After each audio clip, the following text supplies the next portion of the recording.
Hey everyone, good to see you again. Thanks for checking the channel out. I really wish I wasn't making this video, but it is what it is. A couple days ago, 2 days ago, I think we were all kind of just saddened, maybe shocked, whatever adjective you want to use, on the passing of Eddie Van Halen. I don't even know what to say as far as what he did for guitarists and guitar playing and anything associated with music, really. I mean, he revolutionized the guitar like Hendrix did in his time. Eddie did the same thing here. I first was introduced to Van Halen. I guess I was 10 years old when the 1984 album came out. So that was really the first time I kind of understood who they were, what they were, that sort of thing. And got into them at that point, but it wasn't until this album, 5150, where I really, this is probably one of the first albums, if I remember, where I went out with my own money and bought it. I think my grandmother actually took me to a store. If anybody in the North Jersey area, Clifton, New Jersey, and in the Stuyertown Shopping Center, I think it was called Gaslight Music, if I remember correctly. But that's long gone, as well as a lot of those stores there. But I remember going in there with my money, whatever it was, and on the rack, actually across from the register, because it was a new release at the time. I don't think it was the day of, but right around the time it came out, I bought this, and it was the coolest thing in the world. I mean, and that's the thing about the albums I miss these days is, you bought the album and you looked at it and you turned it around and you're looking at the pictures. I mean, it was art. It really was. Unfortunately today it's not the same thing, but even anybody who got the album or any albums, you know how important this was as far as the music itself. So I started playing guitar in second grade. I took lessons in school, and after that year I stopped. Because, anybody who's learning to play the guitar now, your fingers hurt, you've got to build the calluses up. I was in second grade. I was having none of that. And that was it. And I was into music. I listened to music. But it wasn't until I was a sophomore in college that I learned, guitar. I picked it up again thanks to my buddy Dave, who's been in a few bands. If you're familiar with the Anderson Council, became friends with him in college, Marist College. So he let me play. I guess it was kind of like his Frankenstrat that he made out of parts. It didn't have the striping and the painting on it, but it was, he had a neck here, he had a body here, he put it together, and there you go. And that was one of the great things about Eddie as well. I mean, he didn't have, back then he didn't have the endorsements, he didn't have the big, brand. I mean, he took what he had here, he put it together, and that was his sound. It wasn't until later in his career he actually, between, with PV and the EVH line, he had his own guitar out there. So what did I do between second grade and I guess I shouldn't say second grade, but when the album 1984 came out in college, when I wasn't playing guitar, well, I really dug the music. I got into it a lot. I started with this album, and then I went backwards from there. I don't know where I went, but I think Diver Down might have been the next album. And over the course of time, I got most of the LPs, and then if I didn't have the LPs, I got it on CD, and obviously today, with digital music and all that.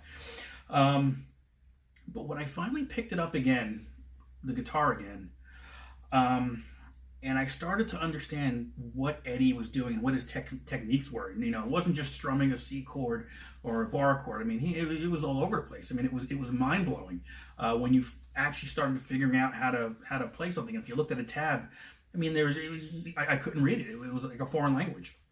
So I will say, he was a big influence on my playing. So big of an influence that when I realized how good he was and what he was doing, it's not what I wanted to do, because I knew I could never even copy that sound. I wouldn't want to copy that sound or try to copy that sound. I mean, going back to what I said about him revolutionizing the guitar, you can have all the equipment in the world. You can have his equipment, but you're not him. You don't have the fingers, the hands. You don't have what he's doling out with the emotion. So I never even went that route. So he was so much of an influence that I went in another direction. So it was everybody else, and Eddie was just in a class by himself, and that's a great thing. It really opened my eyes on how to play the guitar and how to do things my way, different ways, not just copying what somebody else did. For those who can play like him and make it sound authentic, hats off to you, because I know I can never do it, ever do it. So it's just been, I guess, just tough, kind of, realizing that no longer will he be playing music, no longer. I mean, you can go back and forth with the whole reunion, whether it's Dave and Sam. In my opinion, they were two different bands. You know, Sam never tried to be Dave. Dave never tried to be Sam. Dave never wanted to be Sam. You know, it didn't matter who you had out there as long as Eddie was playing. I think that was important. And even going back to 1998 with Gary Cherone with Van Halen 3. I think, in my opinion, an underrated album. You know, not the best, you know, but I'm sure if, you know, most Van Halen fans, if they ranked them, that'd probably be the least favorite of all of them. It is what it is. I thought there was some good music on there, some good writing. And everyone always talked about Ed doing a solo album. I think this was as close as Ed getting to a solo album as he could. I think this was his album. And there's nothing wrong with that, but I think he kind of made it more of his. There was definitely a lot more experimentation on this album, again, which was great. The tour, if you didn't see that tour on 98, I think you missed out on something. I think it was fantastic. They brought out tunes they hadn't done in years. Yeah, I mean, I saw that. Actually, I saw the tour twice. I saw it at Madison Square Garden in 98, and then later that year down the shore in New Jersey at Homedale at the... At then it was the Garden State Arts Center, I guess. It's changed names so many times. Now it's the PNC Bank Arts Center. But this was the album that got it started for me, so maybe I'm a little more biased towards the Sam era, but it is what it is. It was still Van Halen as far as I was concerned, but completely different bands. And speaking of, 1998 and, Van Halen 3, I was fortunate enough, if anybody remembers back in 98, I think it was the release date of Van Halen 3. St. Patrick's Day, March 17th, 1998, New York City. It was a big deal because in Times Square you had MTV. I don't even know if they're still there. Maybe they are on one side. And across the street was the Virgin Megastore, one of the first ones, at least that I remember ever hearing about.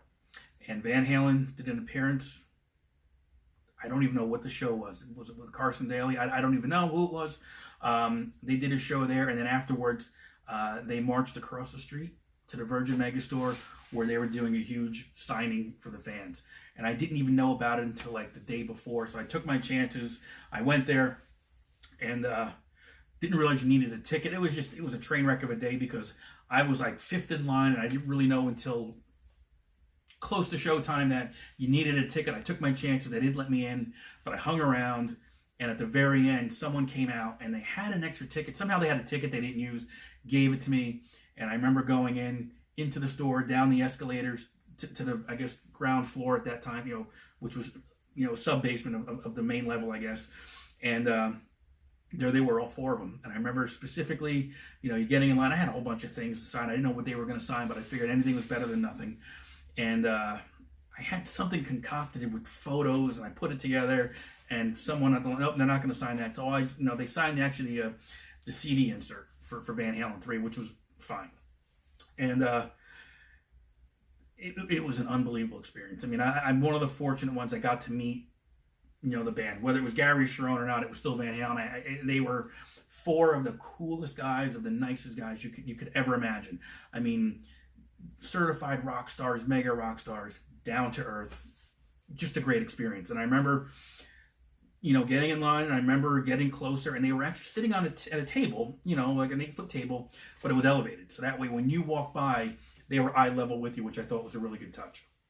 And they had a handler. So the way it was positioned, if I was going down like an assembly line, it was Michael, it was Alex, it was Gary, and then at the end was Eddie. And before you got there, they had a handler who would actually take whatever item you had, and they would take it and then give it to, since Mike was first, he would get the first one. And I don't know who it was or who she was, what her name was, but you would say, Mike, this is Rich. And he's hand out, Rich, how's it going? Thanks so much for coming out. And to all four of them, I said the same thing. I said, it's a pleasure. I think the album is great, because I really did like the album. And thanks, man, really appreciate it. And I remember on... I don't have it handy, but I have it. He wrote, Rich Rocks, Michael Anthony, which I thought was fantastic. Next down the line was Alex. And I remember when I got to Alex, his back was to me. He had his head turned. He was talking to somebody off in the distance. And I really felt, I didn't want to interrupt, but I said, hey, Alex, man, I really love the album. And I'll never forget, he turned around, shook, put his hand out. It was great. He said, thank you. And again, it was just fantastic, knowing that these mega rock stars are just down-to-earth guys. And Gary was next, and cool dude. I mean, he was like, "Hey man, thanks, appreciate it. Actually, let me take a picture with him. I've got that picture somewhere as well." Which was cool. Someone took, no one knew what a selfie was back then, especially with those cameras. So, someone took it, and that was cool. You're always talking to somebody in line ahead of time. Okay, I'm gonna take your picture, you take mine. You've got all, because you got to move quick, right? So takes it, and King Edward is next, man. And I was at a loss for words, man. It's a shame he's gone.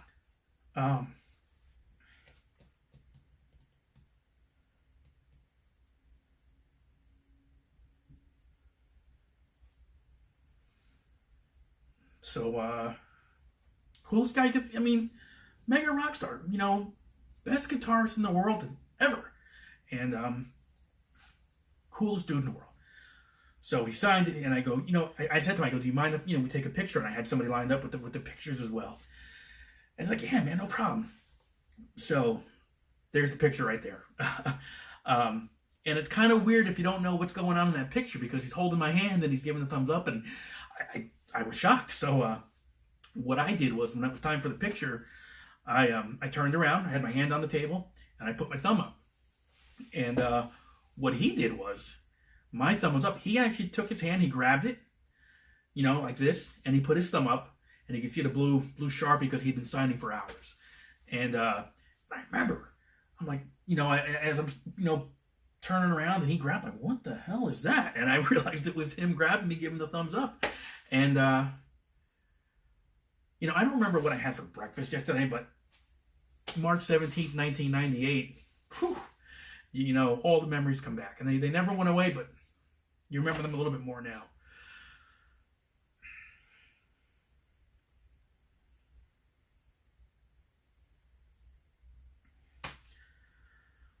So prayers to the family, friends.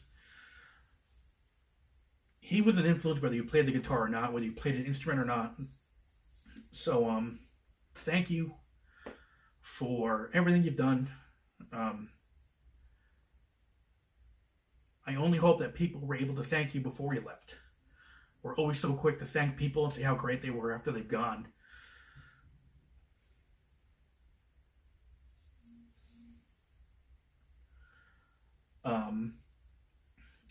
I hope you had a lot of people telling you that before you left.